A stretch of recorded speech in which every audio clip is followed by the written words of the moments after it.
تقدیمات مجید کلابی.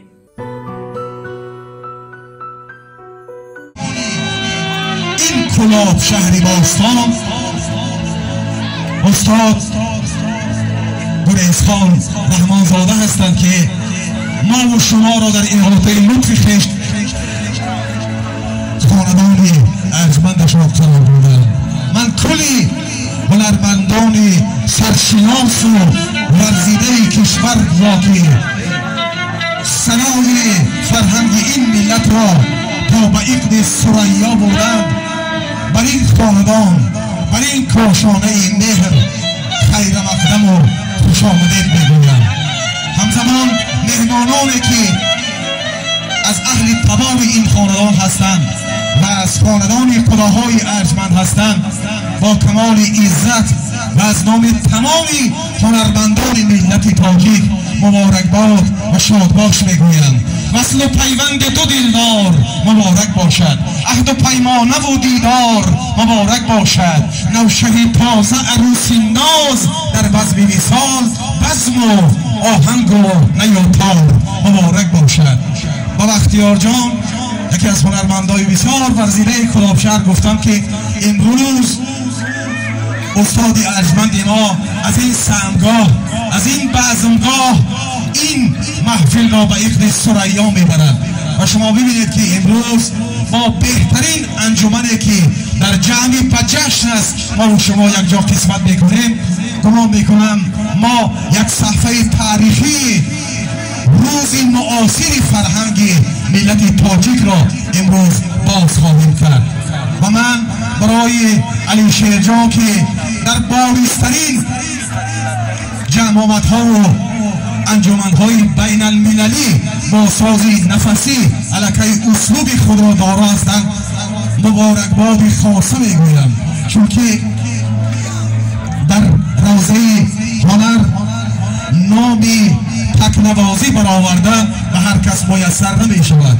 اگر من تمام هنرمندانی که در این خاندان قدم رنجه فرمودند یک یک شماره گیری کنم تا صبح نمی رسد و من از تمام هنرمندانی که عرض ارادت فرمودند، عزت دارند و این محفل و این خاندان را قدم گذاشتند اظهار سپاس و عرض تشکر میکنم. دوست آن باشد که مهمانم شود، دوست آن باشد که مهمانم شود، راضی از یک پاره نامم شود. و هر کی مهمان را گرامی میکند، هر کی مهمان را گرامی میکند کوشش در نیکنامی میکند.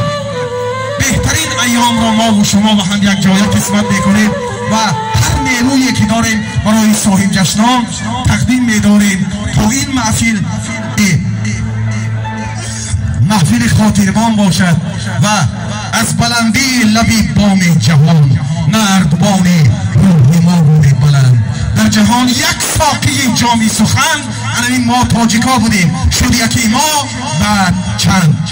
استاد رحمانزاده فرمودند که سر اول ما با ترانه‌های آرام روی این بلندگاه‌های بسیار محتشم و با عظمت من میخواستم که با همون سرودهای آرام و دلنشین یکی از ستاره‌های تابناک کشور محبوب و عزیزمان جلت الله عزیز، جلت الله نوپایی که روی صحنه قدم گذاشتند و استواری معنی هنر را برای مردم ملتش پیشکش کردند و این پیروزی و موفقیت را ما اولا برای جلت الله عزیز مبارکباد میگوییم. ما در قشرهای سرحدی کمیته دولتی امنیت ملی جمهوری تاجیکستان یک جایه فعالیت میکنیم و این هنرمند چقدر ادبی بلند دارند و من بسیار میخواستم که این جمعی که تعداداً هنوز کمتریم یک کفگویی برای همین انجمن و خاندانی کف بکوبیم و غزل خوانی کنیم،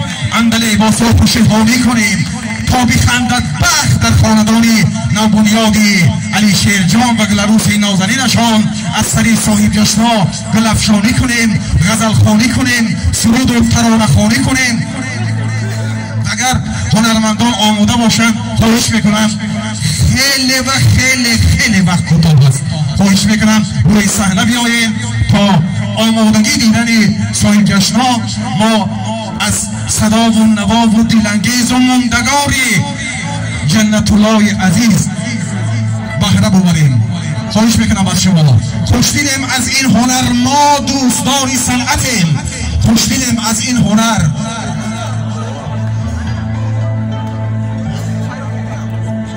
خوشدلیم از این هنر، ما دوستداری صنعتیم، زین سبب با جان و دل مشغول کاری صنعتیم. هنر دستی نوازش باب دارد، هنر دستی نوازش باب دارد، هزاران اختر و محتاب دارد. پدری ارجمندی که قبلگاه این خاندان است، هم اثر می آفرند، هم آهنگ ایجاد میکنند، هم آوازخوانی به همتا هستند، هم مطربی به همتا هستند.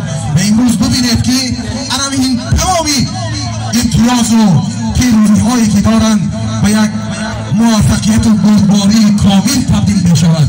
جنت الله عزیز و ارجمند، ما لحظه ای را در اختیار داریم که با تقاضای خودی رحمانزاده اختار فرمودند که جنت الله عزیز مرور بنیادی این محفل را شروع کنند، آغاز ببخشند تا صاحب جشنان آماده شوند. و من با کمال عرض ارادت و بیان حسن آغاز از این محفل جنت الله را به این صحنه دعوت کردم تا ما و شما از این صدای ماندگار و ناتکرار